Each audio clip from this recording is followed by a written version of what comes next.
కర్కాటక రాశి. ఈ రాశి వారికి కొత్త కొత్త ఆలోచనలు కలుగుతాయి. నూతన కార్యక్రమాలు చేపడతారు. శక్తికి మించినటువంటి పనులు, ఖర్చులకు సంబంధించినటువంటి నిర్ణయాలు ఎక్కువగా తీసుకుంటారు. తొందరపడి అలాంటి నిర్ణయాలు తీసుకోకండి. మీరు సమయస్ఫూర్తిగా వ్యవహరించండి. కొన్ని అవకాశాలు మీ ముందుకు వచ్చినా కూడా పెద్దల యొక్క సలహాలు తీసుకొని మీరు వాటిని పాటించండి. లేదా భవిష్యత్తులో మీరు ఆర్థికపరంగా ఇబ్బందులు ఎదుర్కోవలసి వస్తుంది. ఆరోగ్య పరిస్థితులు కొంత మెరుగుపరుస్తాయి. సమయానికి డబ్బులు కొంత చేతికి అందకపోవచ్చును. దానివల్ల మీరు ఇబ్బందులు ఎదుర్కొంటారు. ఊహించినటువంటి పనులు సకాలంలో పూర్తి చేస్తారు. కర్కాటక రాశివారు ఈరోజు శ్రీ గురు దత్తాత్రేయాయ నమః అని చెప్పి 11 సార్లు చదువుకొని మీ పనులు ప్రారంభించండి.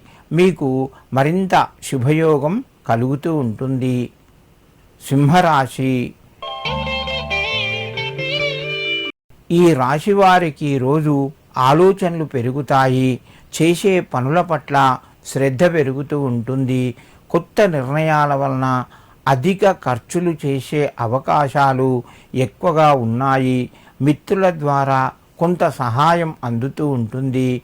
ఉద్యోగ రంగంలో ఉన్నవారికి ఒత్తిడి పెరిగే అవకాశం ఉన్నది. తోటివారి సహకారం కూడా కొంతవరకు లభిస్తుంది.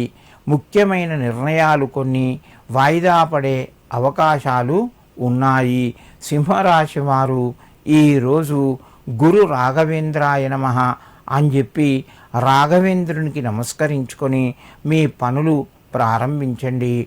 మీకు మరింత శుభయోగం కలుగుతూ ఉంటుంది. కన్యారాశి.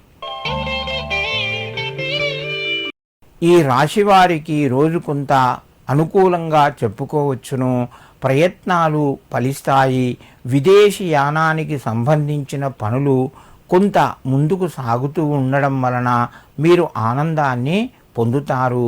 వ్యాపార రంగంలో రాణిస్తారు. శత్రువుల యొక్క బాధ తగ్గుతూ ఉంటుంది. నరదృష్టి ఎక్కువగా ఉండే అవకాశాలు ఉన్నాయి. చేసే పనుల్లోపట కొంత జాగ్రత్తలు వహిస్తూ మీ యొక్క పనులు నిర్వహించండి. మీకు కొంత అనుకూలంగా ఉంటుంది. కన్యారాశి వారు ఈరోజు గురువు బృహస్పతికి నమస్కరించి మీ పనులు ప్రారంభించండి. మీకు మరింత శుభయోగం కలుగుతూ ఉంటుంది.